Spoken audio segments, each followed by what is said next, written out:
guys, if you watched last week's video, you might be able to tell that we're in the exact same positions, wearing the exact same outfits. That's because this video is pre-filmed, because Gretchen had to go to a conference or something and, like, be around people or something. I don't know, man. I live in my room. I don't leave this room. Somebody come save me.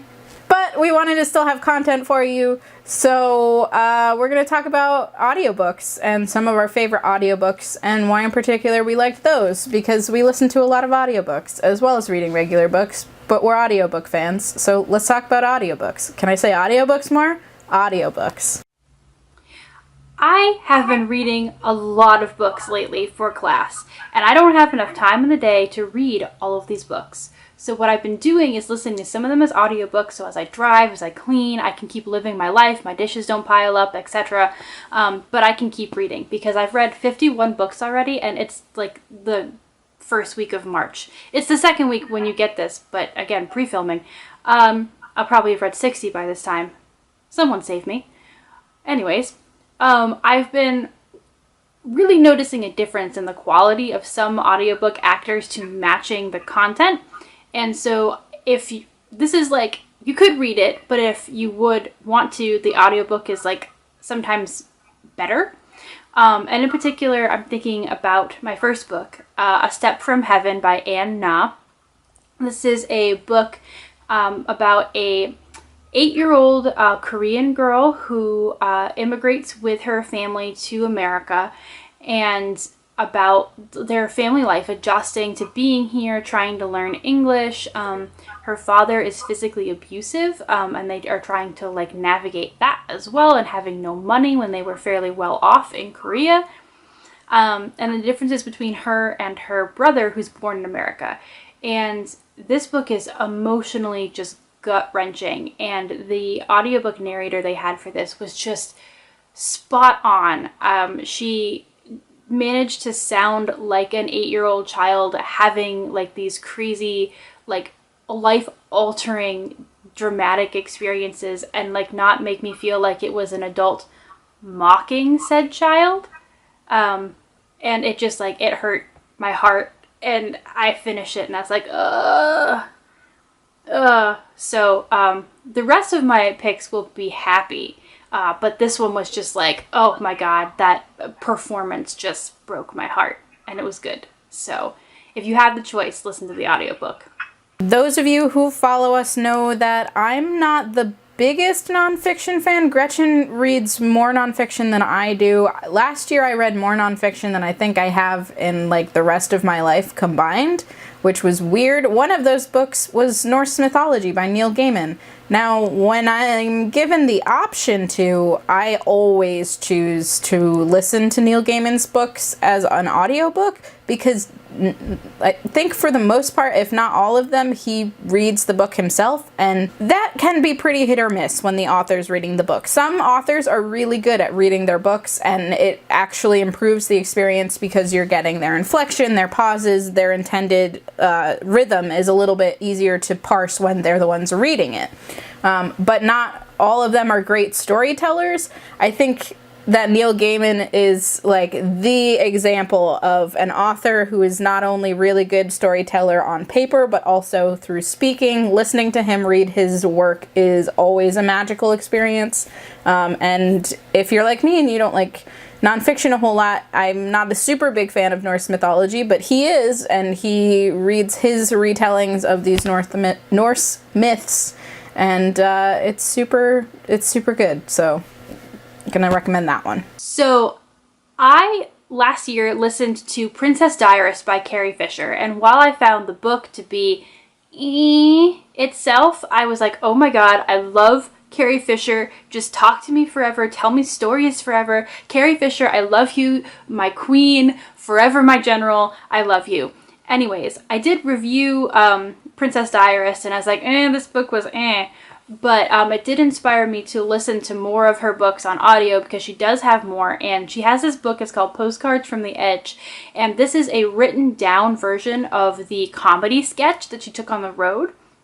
So while it's very, very funny, I'm sure, to read the book, it was intended as a comedy sketch. So when she reads it, she does the comedy sketch inflections and she really gets into it, and you know where the punchlines are supposed to be because she pauses. And oh my God, I don't know why you would read this book, to be honest with you, if you have the option to listen to her, again, give the performance, give the comedy sketch, and so give you this hour-long comedy special via a book form.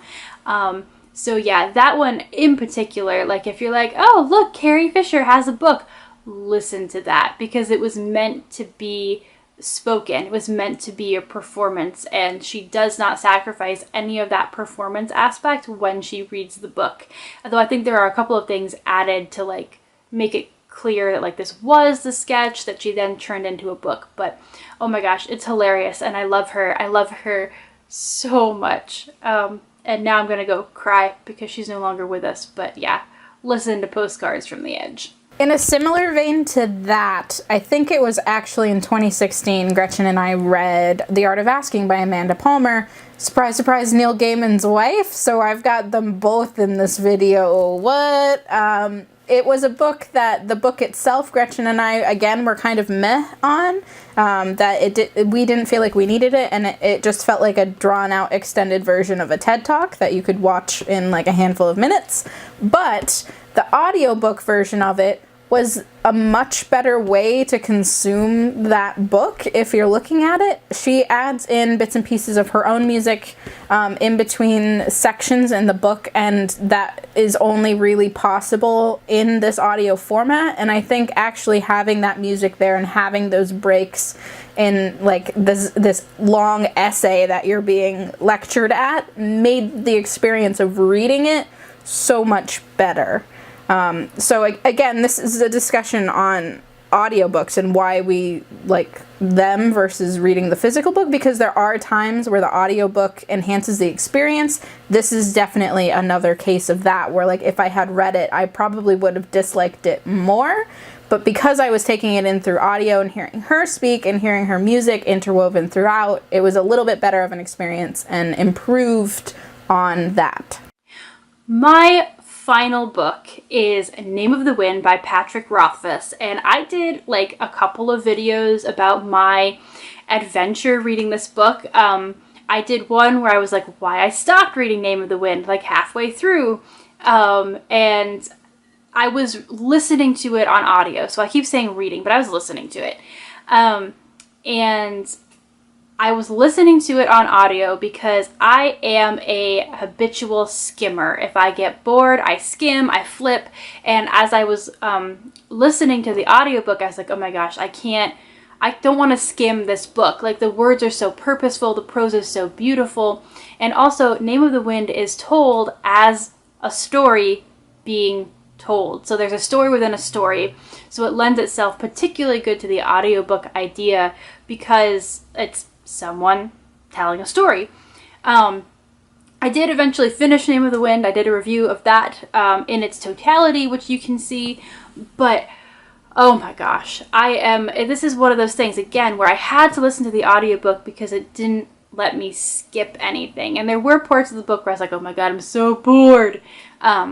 But the prose itself, like, I could listen to Patrick Rothfuss describe the consistency of a paper bag and oatmeal, and I'd be like, this is gorgeous. This is gorgeous, and I hate you because it's gorgeous. So listening to the audiobook, for me, allowed me to really absorb all of that language that I think I would have missed if I was reading the big old honkin' paperback, because I just would have been like, where's the magic?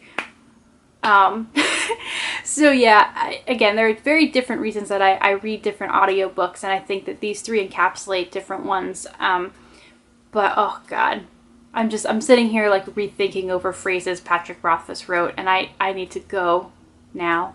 I haven't gotten my way through Wise Man's Fear yet because I have no life right now, because I'm reading so much stuff for school, but someday that audiobook will be mine.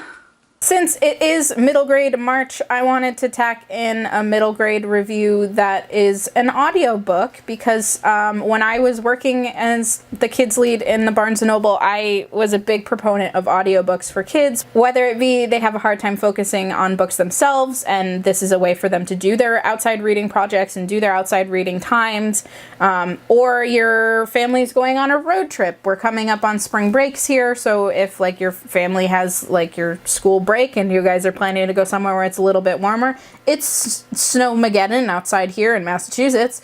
Go to Florida. It's probably way nicer there right now.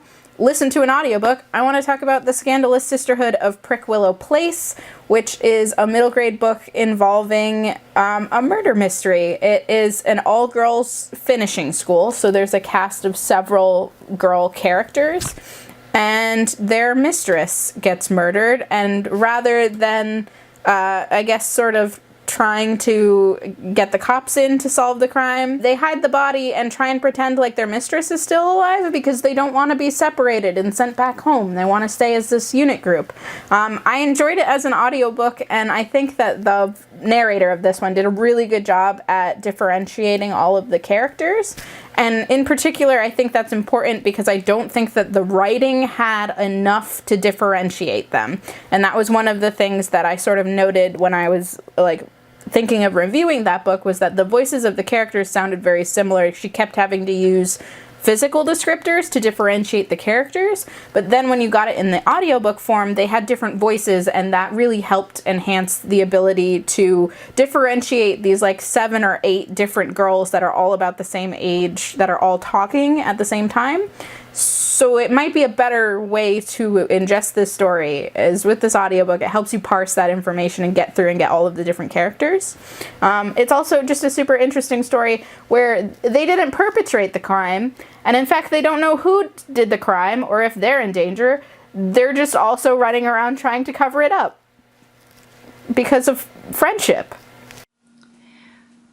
Obviously, we read a lot of audiobooks, and like Michaela said, in particular, I listen to a lot of nonfiction. Michaela listens to audiobooks at a speed that I lack comprehension for. I have gotten to 1.2 times speed. 3.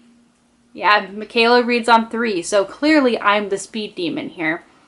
But we do review them a lot, so you know, if you want to listen to more of our reviews on audiobooks, they exist. Speaking of Florida, Michaela is correct. At the time of this video going up, I am on my way there, hopefully, as long as snowmageddon in Massachusetts ceases and desists.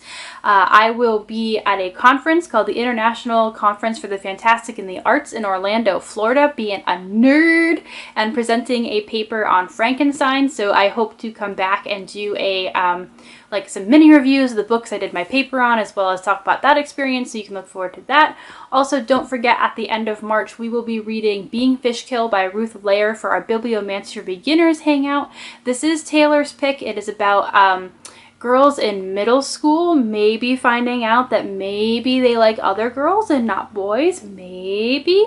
But it's a novel of self-discovery in middle school, and kind of gives me a Francesca Leah Block vibe, you know, Weetsy Bat with the names and everything. And it is Taylor's pick, so of course I will be grouchy even if I like it, because I can't be nice to Taylor. It's like a contractual obligation. So you can tune in for that, and we look forward to seeing you the last week of March for that. Until next time, when I'm back with maybe a tan, probably not. I'm inside being a nerd. Anyway, bye!